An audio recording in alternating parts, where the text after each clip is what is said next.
Downhill का शापित जंगल अध्याय 18। पिछले एपिसोड में अर्जुन, विक्रम और प्रिया ने गुफा के अंदर बच्चों की आत्माओं को जागते देखा। साथ ही उन्हें पता चला कि विक्टोरिया स्कूल का हेडमास्टर ही वह शख्स था जिसने बच्चों को मारकर इस जंगल को शापित बनाया। लेकिन हेडमास्टर अब भी जिंदा था और उसके इरादे बेहद खतरनाक थे। गुफा के दरवाजे पर खड़ा हेडमास्टर ठंडी हंसी हंस रहा था। उसकी आंखों में एक अजीब सी चमक थी, जैसे वह किसी और ही दुनिया का हो। तुमने यहाँ तक पहुँचने की हिम्मत की, लेकिन अब वापस नहीं जा पाओगे। विक्रम ने धीरे से अर्जुन से फुसफुसाते हुए कहा, हमें यहाँ से निकलना होगा। ये आदमी इंसान नहीं लग रहा। हेडमास्टर ने उनकी बात सुन ली। भागने की कोशिश मत करना, उसने कहा और हाथ ऊपर उठाया। गुफा की दीवारें अचानक हिलने लगी, जमीन फटी और उसके नीचे से काले साए निकलने लगे। ये वही आत्माएं थीं जिन्हें हेडमास्टर ने बलि चढ़ाया था, लेकिन अब वे उसकी ही गुलाम बन चुकी थीं। बदला बदला, आत्माएं चीख रही थीं। अर्जुन ने जेब से अपना ताबीज निकाला और उसे कसकर पकड़ लिया। हम आसानी से हार मानने वाले नहीं हैं। हेडमास्टर ने घूरकर अर्जुन को देखा, फिर बोला, अगर तुम सच में इसे रोकना चाहते हो तो तुम्हें उसी बलि स्थल तक जाना होगा जहां ये सब शुरू हुआ था। हेडमास्टर ने हाथ से इशारा किया और गुफा के अंदर एक और दरवाजा खुल गया। अगर तुम्हें सच में इन आत्माओं को मुक्त करना है तो इस दरवाजे से जाओ, लेकिन याद रखना, वहां जो होगा उससे बच पाना नामुमकिन है।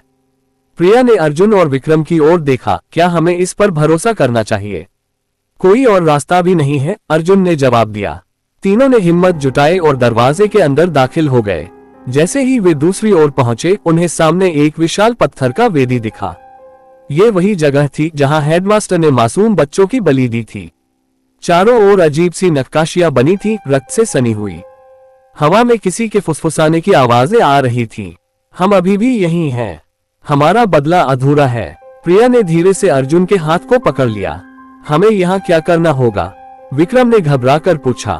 तभी अचानक वेदी के ऊपर एक आकृति प्रकट हुई। यह कोई आत्मा नहीं थी, बल्कि हेडमास्टर का असली रूप था। अब वह बूढ़ा नहीं, बल्कि एक भयानक राक्षसी आत्मा में बदल चुका था।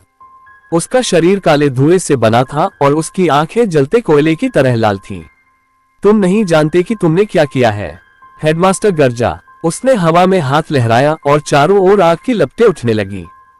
तुमने मुझे यहाँ आने पर मजबूर कर दिया, लेकिन अब तुम्हें इसकी कीमत चुकानी होगी। तभी अचानक गुफा के चारों ओर से उन मरे हुए बच्चों की आत्माएं निकलने लगी। वे अब डरी हुई नहीं थीं, वे गुस्से में थीं। तुमने हमें मारा, अब तुम्हारी बारी है। बच्चों की आत्माएं एक साथ हेडमास्टर की ओर बढ़ने लगी। नहीं नहीं, मुझे छोड़ दो, हेडमास्टर चीख पड़ा। लेकिन आत्माएं उसकी ओर बढ़ती रहीं और देखते ही देखते उन्होंने उसे घेर लिया। एक जोरदार चीख गूंजी और हेडमास्टर की आत्मा हवा में घुलने लगी। अर्जुन, हमें अब तुरंत यहाँ से भागना होगा, प्रिया चिल्लाए। तीनों ने दौड़ लगाए और जैसे ही वे गुफा के दरवाजे से बाहर निकले, जमीन हिलने लगी। गुफा धड़ाम से ढह गई और जंगल में एक अजीब सी शांति छा गई। डाउनहिल का अंत या एक नई शुरुआत।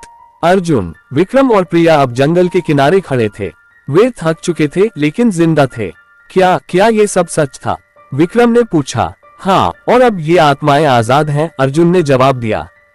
तीनों ने विक्टोरिया स्कूल की ओर देखा। वहां की खिड़कियों में हल्का सा उजाला दिख रहा था, जैसे कोई अब भी उन्हें देख रहा हो। क्या जंगल का रहस्य सच में खत्म हुआ, या कोई और भयावह साया अब भी वहां मौजूद है? अगला एपिसोड, डाउनहिल की अंतिम रात। क्या जंगल का श्राप पूरी तरह से खत्म हुआ, या विक्टोरिया स्कूल अब भी किसी और बड़े रहस्य को छिपा रहा है? अर्जुन, विक्रम और प्रिया की वापसी क्या सच में सुरक्षित होगी? आगे की कहानी और भी डरावनी होने वाली है। बने रहिए अगले एपिसोड के लिए। प्रिय श्रोतागण, यदि आपको ये कहानी अच्छी लग रही हो तो कृपया कर इस चैनल को लाइक करें, सब्सक्राइब करें, शेयर करें। धन्यवाद।